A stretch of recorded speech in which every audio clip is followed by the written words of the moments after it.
क्या रूस और यूक्रेन की जंग अब खत्म होने वाली है? ऐसा इसलिए कहा जा रहा है क्योंकि रूस की तरफ से मिले संकेत से यही लग रहा है कि शायद 1 महीने के भीतर जंग खत्म हो जाएगी। 1 महीने बाद रूस का सबसे बड़ा दिन आ रहा है, विक्ट्री डे। 9 मई को रूस विक्ट्री डे मनाता है। राष्ट्रपति पुतिन के लिए 9 मई की तारीख बेहद अहम है, लेकिन यूक्रेन में जो जमीनी हकीकत दिखाई दे रही है उसके संकेत कुछ और ही हैं। रूसी कब्जे वाले डोनबास के इलाके में रेलवे स्टेशन पर मिसाइल हमला हुआ, 50 आम नागरिकों की जान चली गई। यूक्रेन का दावा है कि मिसाइल रूस ने मारी है, जबकि रूस का कहना है कि यह मिसाइल यूक्रेन ने फायर की है। इसी बीच एमनेस्टी इंटरनेशनल की एक रिपोर्ट सामने आई है जिसमें रूसी सेना पर आम नागरिकों की हत्या करने का आरोप लगाया गया है। यानी कुल मिलाकर अंतर्राष्ट्रीय स्तर पर रूस पर शिकंजा लगातार कसता जा रहा है।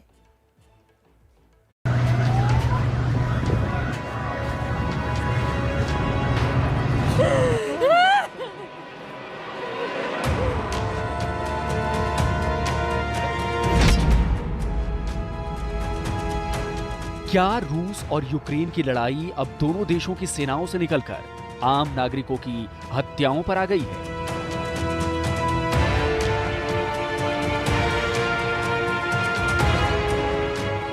क्या यूक्रेन के आम नागरिक इसलिए मारे जा रहे हैं क्योंकि उसी को आधार बनाकर दोनों देश एक दूसरे पर मानवाधिकार उल्लंघन के आरोप लगा पाएंगे?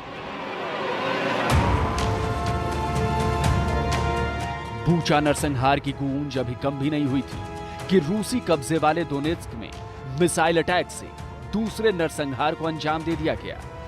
ये किसी फिल्म का सीन नहीं है, बल्कि यूक्रेन के एक शहर पर मिसाइल अटैक के बाद की असली तबाही है।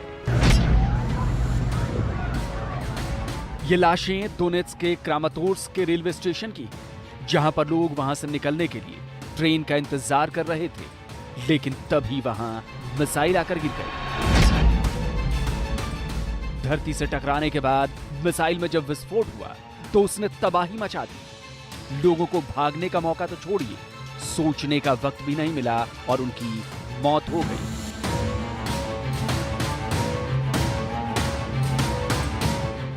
तस्वीरों में आप देख सकते हैं उन लाशों को जो बिखरे हुए सामान के साथ पड़ी हुई हैं।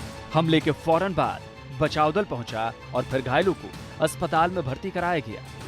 मिसाइल अटैक के वक्त रेलवे स्टेशन पर हजारों लोग मौजूद थे। यूक्रेन का दावा है कि मिसाइल हमला रूस की तरफ से किया गया है।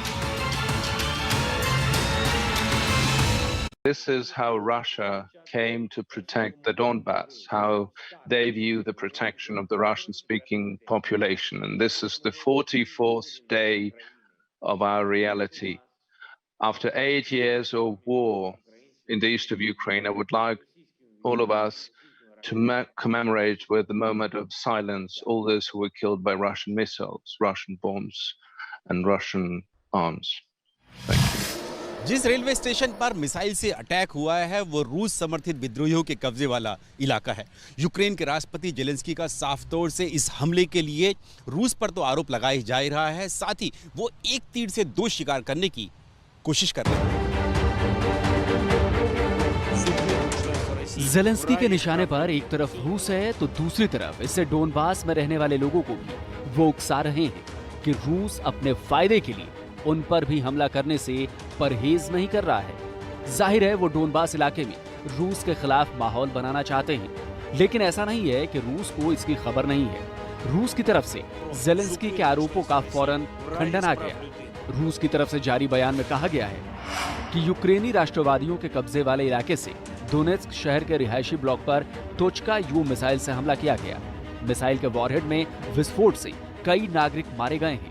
इस तरह के हथियार से उन इलाकों पर हमला करना जहां सैन्य ठिकाने नहीं है वो युद्ध अपराध है। टोचका यू मिसाइल से हमला करना सबूत है कि उनका इरादा ज्यादा से ज्यादा आम नागरिकों को मारना था। इस हमले के लिए रूस ने अपने ऊपर लग रहे आरोपों को एक सिरे से तो खारिज किया ही है, साथ ही रेलवे स्टेशन पर हुए हमले के लिए यूक्रेन को जिम्मेदार ठहराया है। रूस का आरोप है कि इस टोचका मिसाइल का इस्तेमाल यूक्रेन की सेना करती रही है, लेकिन हकीकत यह भी है कि इस टोचका मिसाइल का इस्तेमाल रूसी सेना भी करती रही है। टोचका यू मिसाइल सोवियत संघ के वक्त की टैक्टिकल बैलिस्टिक मिसाइल है। साल 1976 से ही ये रूस सहित कई देशों की सेनाओं की सर्विस में है। रूस यूक्रेन सहित दुनिया के करीब 10 देशों में इस मिसाइल सिस्टम का इस्तेमाल किया जा रहा है। रूस के पास इस वक्त करीब 220 तोचका मिसाइल लॉन्चर्स मौजूद हैं। वहीं यूक्रेनी सेना के पास तोचका मिसाइल के करीब 90 मिसाइल लॉन्चर्स मौजूद हैं। इसकी अधिकतम रेंज 185 किलोमीटर है। ये इसी तोचका मिसाइल का मलबा है जो रेलवे स्टेशन पर गिरी थी। ये तोचका मिसाइल ही है, इसकी पुष्टि आप इन दोनों तस्वीरों को देखकर कर सकते हैं। मलबा मिसाइल के निचले हिस्से का है, इसमें आपको ये फिन्स नजर आ रहे होंगे। अगर आप मिसाइल की पूरी तस्वीर देखेंगे तो ठीक ऐसे ही फिन्स आपको मिसाइल के निचले हिस्से में इसमें नजर आएंगे। पर सवाल ये है कि ये मिसाइल किसने फायर की? क्योंकि यूक्रेन कह रहा है कि ये रूस ने फायर की, रूस कह रहा है कि फायर यूक्रेन ने किया है।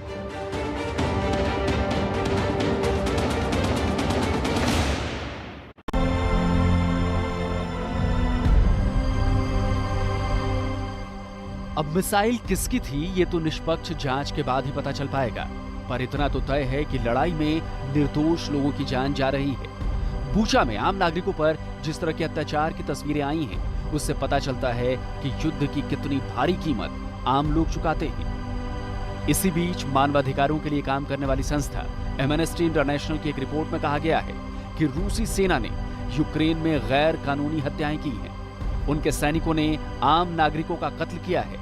एमनेस्टी इंटरनेशनल का दावा है कि उनके पास इसके सबूत भी हैं। एमनेस्टी इंटरनेशनल के महासचिव एग्नेस कालामार्ड का कहना है कि सबूतों से पता चलता है कि यूक्रेन में निहत्थे नागरिकों को उनके घरों और सड़कों पर क्रूरता से मार दिया जा रहा है। हाल के हफ्तों में हमने सबूत जमा किए हैं कि रूसी सेना ने गैर कानूनी हत्याएं की हैं, जिनकी जांच युद्ध अपराधों के रूप में की जानी चाहिए। नागरिकों की जानबूझकर हत्या मानवाधिकारों का उल्लंघन और युद्ध अपराध है। इन मौतों की पूरी तरह से जांच होनी चाहिए और जिम्मेदार लोगों पर मुकदमा चलाया जाना चाहिए।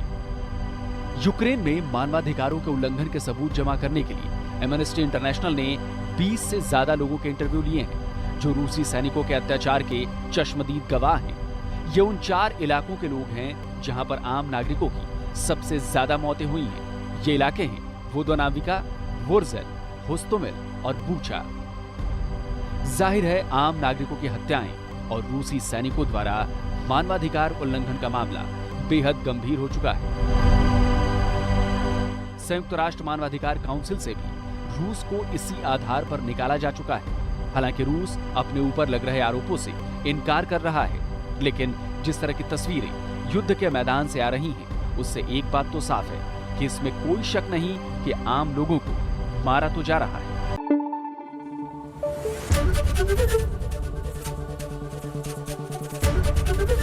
एबीपी न्यूज आपको रखे आगे।